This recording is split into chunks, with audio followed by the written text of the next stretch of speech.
Day one of the US Open is over. And I tell you what, we have seen some epic matches already.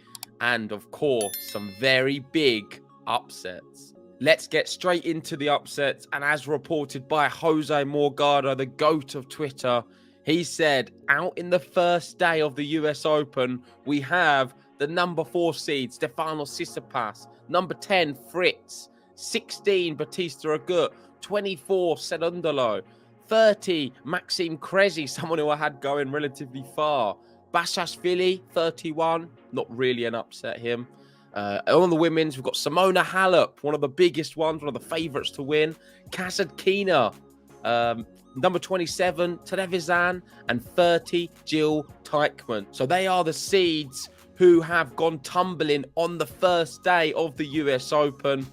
And I'm going to start with Simona Halep. It was the first big upset of the day. And as the US Open tennis Twitter account have tweeted, we have our first massive upset of the US Open. The Ukrainian qualifier, Daria Sniga, defeating the number 7 Simona Halep in 3 sets. And me and Ben got to watch a little bit of the end. We was covering another match at the time. But what we got to see was the emotion etched across her face.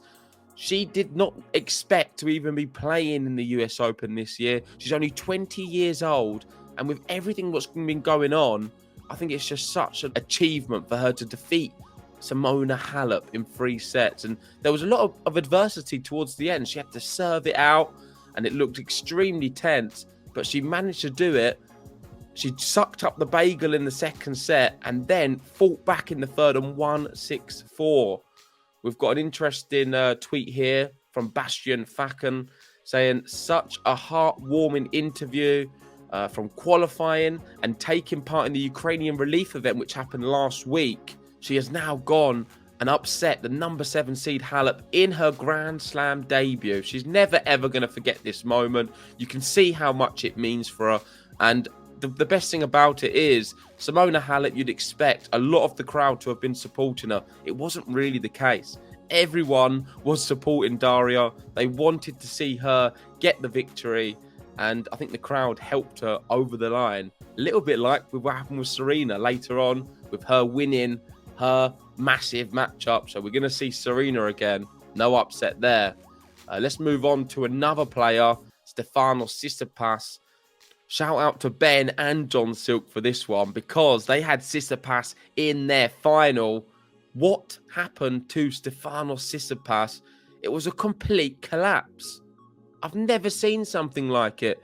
There was a moment me and Ben were talking saying, is this going to be a triple bagel? He didn't look like he was going to be able to get a game. 57 unforced errors from him. Simply not good enough. Credit where credit's due. Callum Riveros was amazing. And we've got Steph here saying, he played like a world-class player and I played like a close to amateur. It's not very nice to say that, but that's what happened. And it wasn't the case of Tsitsipas being injured. We know he had a few medical timeouts with the elbow, but I think a lot of that was just him trying to break the rhythm of Callum Riveros, who wasn't missing, quite frankly. He played an amazing match. And, well, you can see by the scoreline, 6-love, 6-1.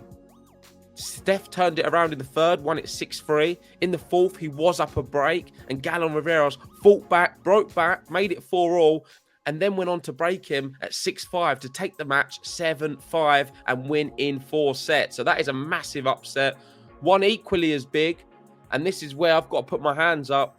I had Fritz in my final, and he's completely ruined it for me. I feel extremely sad for Fritz because this has got to be gutting. After such an amazing Wimbledon, getting all the way to the quarterfinal, running Rafael Nadal so close in the fashion he was playing, it's shocking that he's lost this match. And this is what he had to say. He said, been playing really well, had really high hopes. I feel like an idiot for thinking that I could win this thing. Well, me and you both, Taylor. I can't go out and play a match like that. It sucks. I feel awful. He really was a massive contender. The draw was very favourable for him. And it's a shame he fell at the first hurdle because if he was able to get through this, I honestly believe he could have maybe won the US Open this year. He's not going to get many better opportunities with the likes of Novak Djokovic playing the Slam. You've got Nadal coming into this not in his best form. Medvedev doesn't look the same as the previous Medvedev. However, he did win very easily against Kozlov with a bagel in the third. But just looking at Taylor Fritz's match, Brandon Holt won in 4 sets. Fritz taking the first in a tiebreak, Holt taking the second in a tiebreak, and then it was plain sailing for Holt. He took the next 2, 6-3 and 6-4, served extremely well, and Taylor Fritz could not get into the match. And it was a very poor performance from him, but credit again to Brandon Holt. Watch out for him. He could be going quite far and being a player to watch.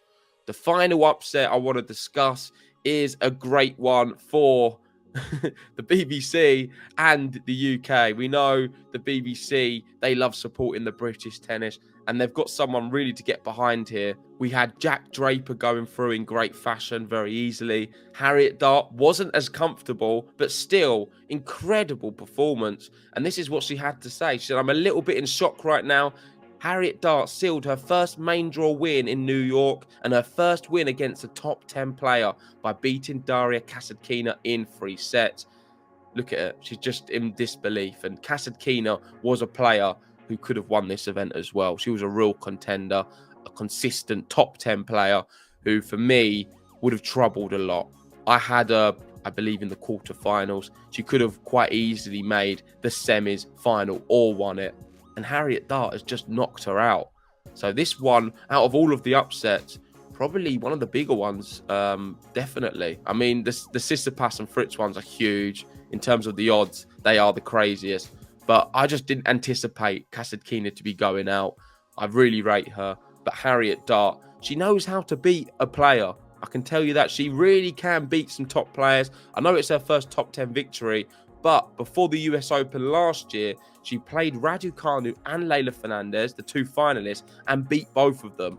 So she's got the ability to turn it on, and she was certainly hot in this one, and I'm wishing her the very best in the next rounds. But there we go. They are the upsets from day 1. Make sure to join us for day 2. We're covering more matches than ever. We have all of the commentary team in full flow. I can't wait. Rafael Nadal's going to be back. Raducanu's back. We've got Naomi Osaka as well. You don't want to miss it. Make sure, if you haven't already, hit the like button, subscribe if you're new, and we'll see you for day 2 action.